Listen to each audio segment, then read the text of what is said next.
Okay, Jyeṣṭhā Nakṣatra. So there are 27 nakshatras in this lunar path of the orbit of the moon. And today we cover here the nakshatra ruled by Indra. It's called Jyeṣṭhā. And where is Jyeṣṭhā situated? Not in Cancer. In Scorpio. In Scorpio, yeah. So Jyeṣṭhā is situated in Scorpio, in the last degrees of Scorpio. So from 16.40 degrees to 30 degrees of Scorpio, we find Jyeṣṭhā Nakṣatra. And this nakshatra is signified by 3 stars, Alpha Scorpionis, Sigma Scorpionis, and Tau Scorpionis. These 3 stars, Alpha Scorpionis is the brightest one with a visual magnitude of 1.07 in the night sky, so easily to be detected. And it is, what is really interesting is that this star, Antares, lies opposite of Rohini, and this star is known as the Rohini of the southern hemisphere. So it's a bright star, a very significant star, and it covers what Jyeṣṭhā is all about. Antares means actually rival of Mars. And you see lots of rivalry related to this nakshatra, especially if you know that each nakshatra is considered to be a queen of the moon, and the moon passes and he spends time with each of his queens. And then because Rohini is a very beautiful and youthful and fruitful nakshatra, Jyeṣṭhā Nakṣatra is known to be the eldest of the first 18 nakshatras. At some point there were only 18 nakshatras, it is said, and Jyeṣṭhā is be the oldest, so it would be the oldest wife of the moon. And you would see then this jealousy related to when moon is transiting in Rohini, because in Rohini he spends a little bit more time than other nakshatras, because it is said he likes to enjoy there. And so Jyeṣṭhā, you see a jealousy related to this nakshatra. Yeah. Also symptoms of betrayal. Yeah, what did you say? What is nakshatra? A lunar mansion. It's the path of the moon, so you have the orbit of the moon. If you have the orbit of the moon, just like you have, if you have the orbit of the sun, and you have 12 signs, this is the orbit, the path of the sun takes and is divided in 12 parts. So when we take the path of the moon, it's similar to the path of the sun. It's in close proximity, but a little bit different. This path of the moon is divided in 27 parts. And it's called une maison de lune. Yeah. A lunar mansion, a lunar house. Yeah. You said so it's related to jealousy and then to? A betrayal. Betrayal, yeah. And also abandonment. Okay, but not everything is negative to this nakshatra, but these are concepts that come up strongly sometimes in people, their chart. And also in the life of Indra, because Indra, he's a demigod. If you study his life, these are also concepts that you see. So Jya means to take possession, victory, Jaya, also victory, means also protective, to become old and to become responsible. So next to jealousy, betrayal and abandonment, the translation of Jya which is situated in Jyeṣṭhā, is to take possession, to take victory, to be protective over others, especially the persons that you love, to become old and responsible. So it's a senior nakshatra. It has responsibility and yeah. But it is also Jyeṣṭhā, master of psychological warfare. Now we're going to see this a little bit later. Psychological warfare, yeah. You see that to Indra, because he used to...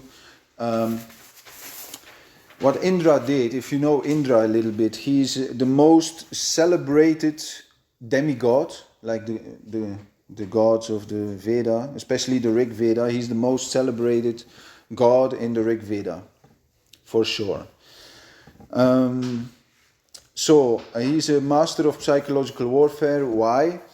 Is this nakshatra related to that? Because sometimes these yogis, these sages, these mystics would meditate very strongly. We see this in Srimad Bhagavatam even, and in different Puranas.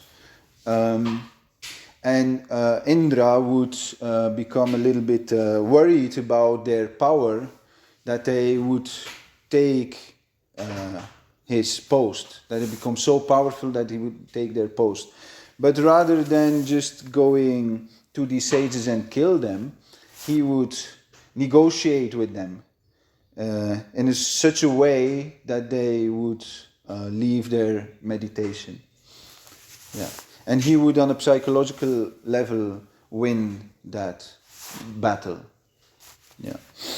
So Antares, this star Antares, the rival of Mars, is then, of course, you see lots of military personnel. It's a political star. You have a serious drive for power and honor, but there is also a sudden loss related to this nakshatra. Yeah.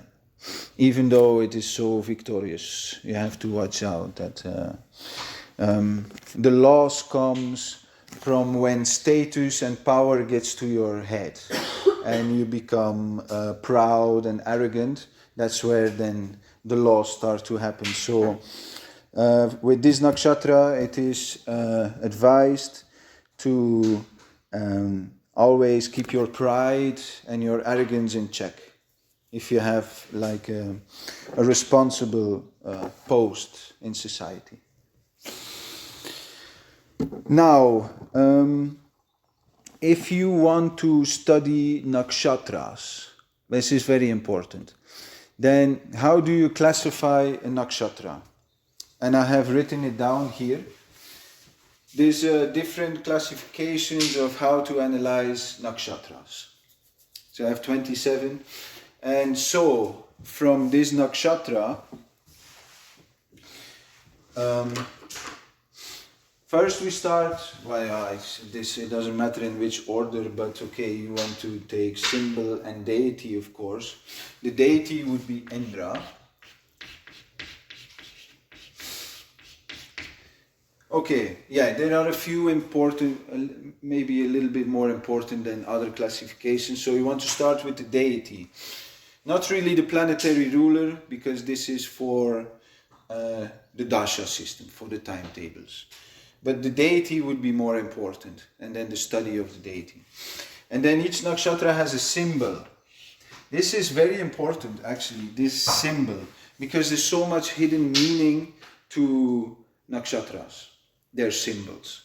So for Jyeṣṭhā, the symbol would be a talisman, a circle or a ring, or an earring, it is even said, a coiled snake that eats his own tail, or an umbrella here. So this circle becomes very significant to this nakshatra. What you see is also the kings, they would have a crown on their head. So this circle is an umbrella, is then related to protection. As a leader, you're supposed to protect your subjects. A coiled snake, I think, is very significant because what we see on this nakshatra is that it has also a very occult side, a magical and a mystical side. Now, it's not only about authority and military power, but it has a very mystical side to it and a magical side. And we're going to see that later. So what do you think is motivation? The motivation. Kama, artha, moksha or dharma? Wake up. Moksha. Moksha? Yeah, but no, there is the stronger element would be the Indra deity, not really the magical. So, it would be artha. Artha is economic development. The Gana is race. You belong to the gods, to the humans, or to the demons. Which one? What? To the gods, yeah. So that is, of course, that is what then surprises me to nakshatras, because sometimes these ancient sages would describe something completely different. You would see, for example, Pitta Nakshatra ruled by Agni, fire, fire, fire, and then the element would be water. Yeah. So the Gana, but this I know why, because if you study then this Nakshatra, the Gana, Rakshasa. Even though we deal with Indra, it is not because it's Indra that this will become a godly nakshatra. Because what you see with Indra, he becomes really proud and arrogant sometimes, and he just drinks so much juice and enjoys a lot. So that's not really a divine nature. Not all the time, but lots of times. So it would be considered Rakshasa because it can be a fierce nakshatra. Rakshasa. The quality is then sharp and dreadful. Sharp. So it can be very sharp, okay? Very sharp nakshatra. Especially when you deal with jealousy. Jealousy can be very hurtful. The caste is a servant caste. And that's you see because Indra is not really, it's more like a post, like you have the president of France.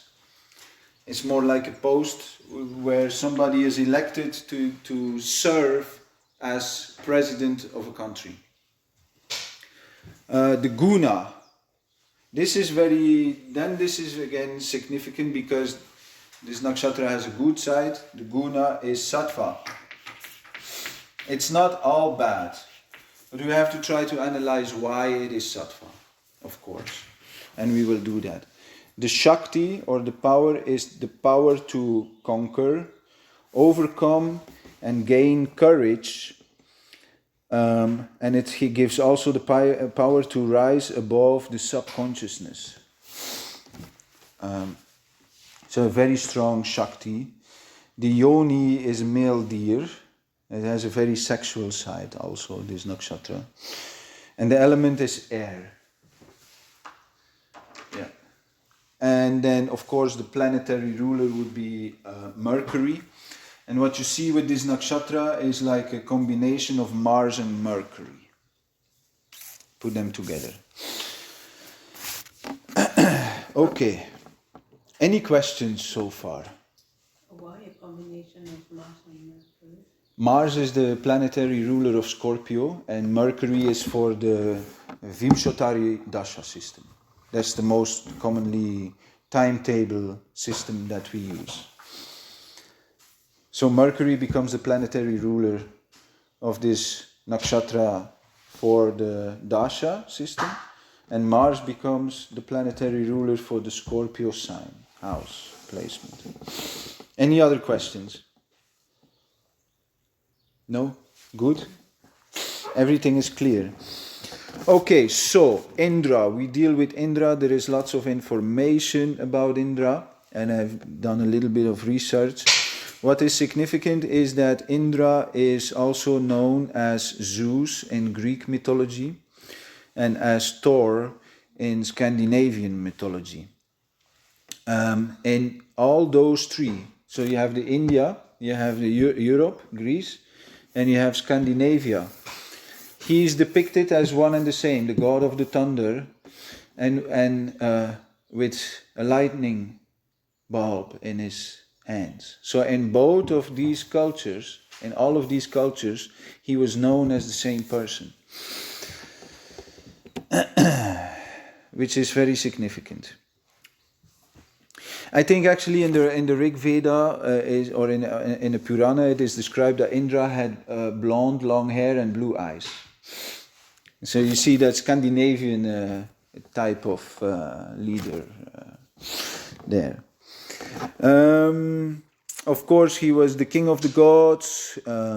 He was also known as a light weaver, a healer, a spirit chaser, and he was the lord of the multi-dimensional holographic grid, Jyeṣṭhā.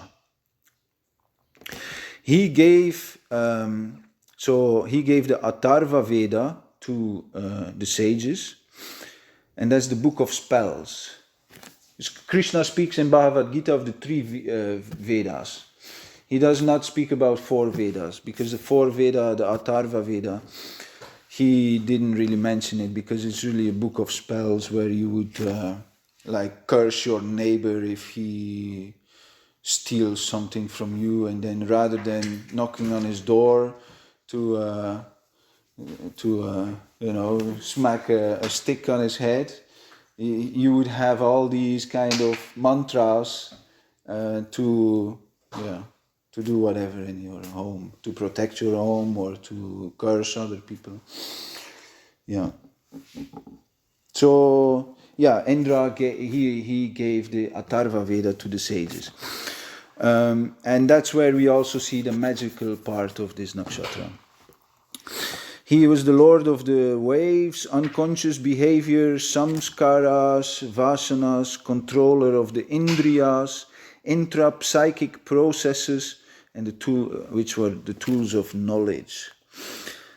He was the guardian of the earth and very protective of the earth through the rains. Not many people know that. It's not all thunder and storms. And he was also by some known as the Lord of the Milky Way.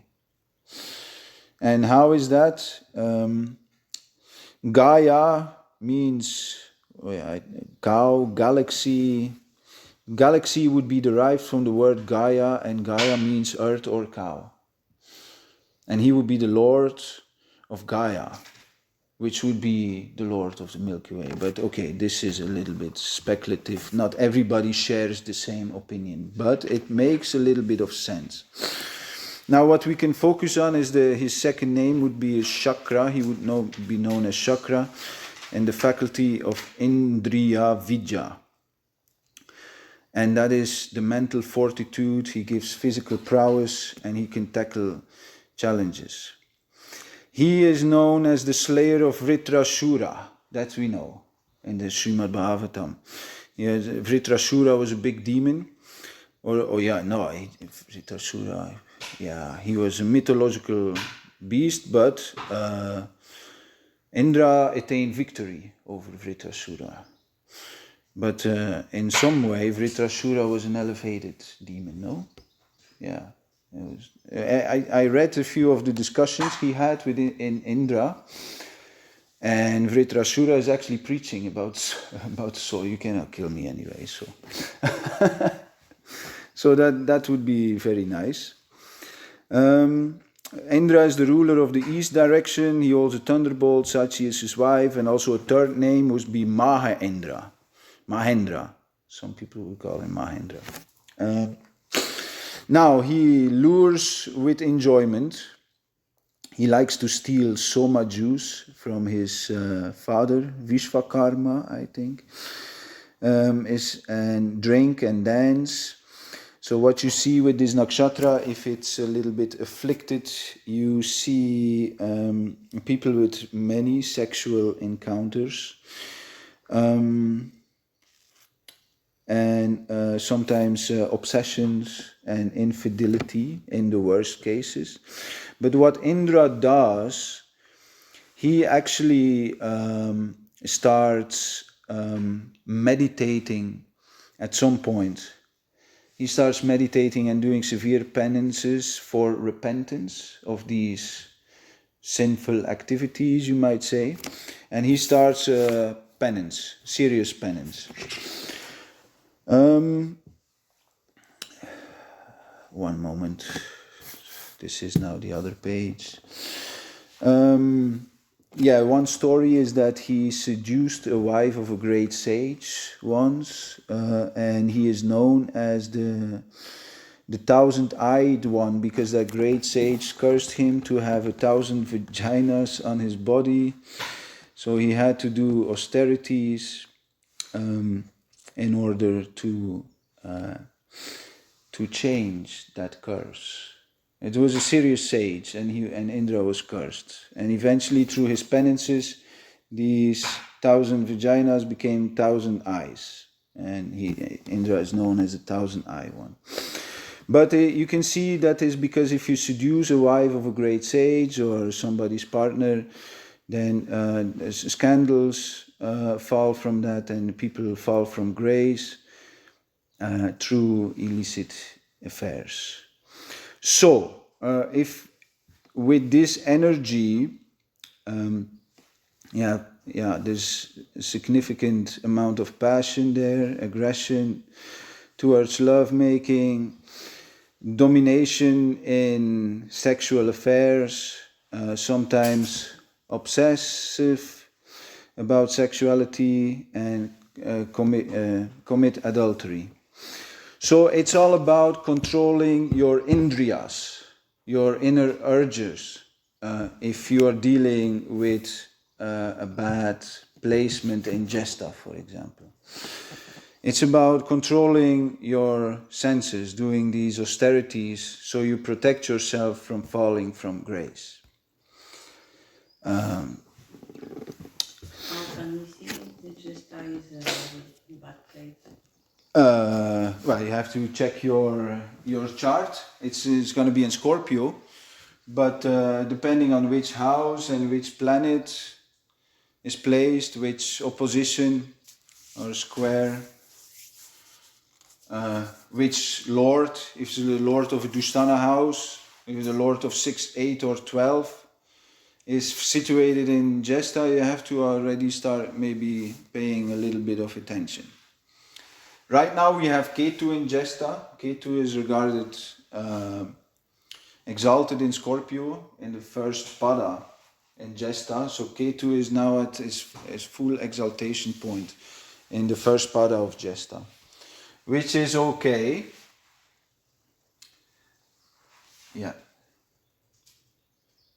Yeah, because Ketu also deals with this authority sometimes. Not many know this because Ketu is known as a severe planet or shadow planet. But Ketu's symbol is a flag, and what do? You put your flag after victory, after battle, you put your flag, and through that symbol you show the others or the world, like, okay, this is where we won and we are now situated. So Ketu feels really good in jyeṣṭhā. So Dasharat from the Ramayana. Now this is a little bit far, but I just share it with you. Dasha means 10 and Ratha means chariot. Dasharat, he was known as the controller of his Pachendriyas, 5 senses, and 5 yogendriyas. Gives you the information of the senses. Controller of 10 chariots, Rama's father. And he almost, through his penance, threatened Indra. But Dasharat was not really interested in his position anyway. Now, to finish,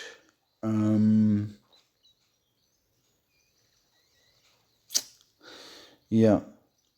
So it deals with, I can give you a few examples of a few people with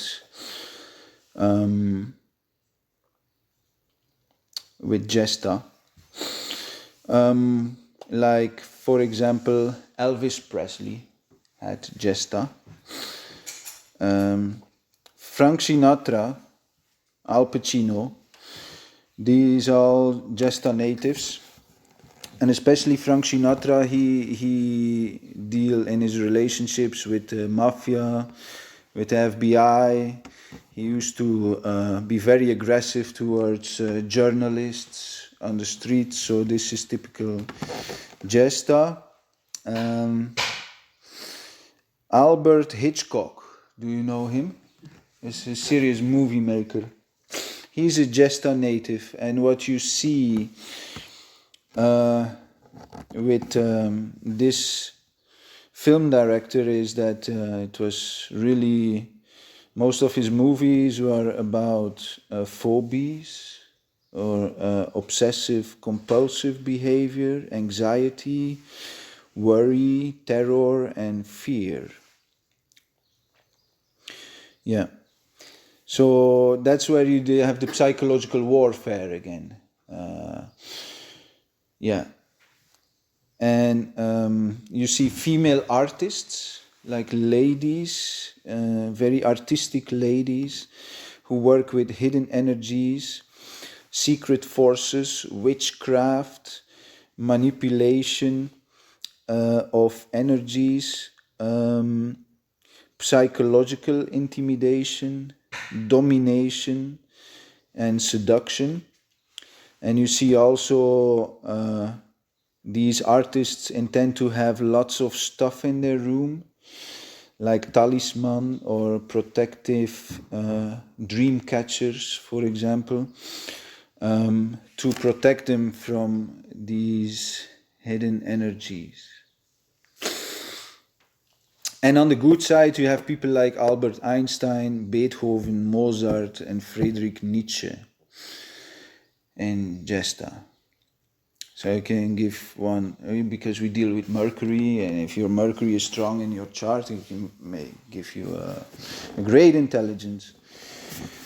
If you have the 7th Lord in jyeṣṭhā, you deal with passion, lots of relationship changes, if that Lord is afflicted.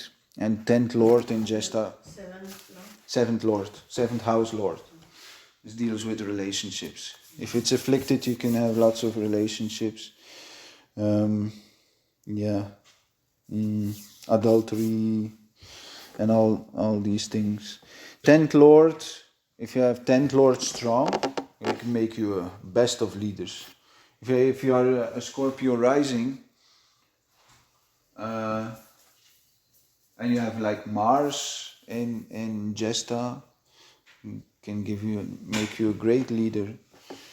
If you have Raja Yoga on your jyeṣṭhā and the Navamsha is well placed, these people, they know how to lead, and the people are very happy with them.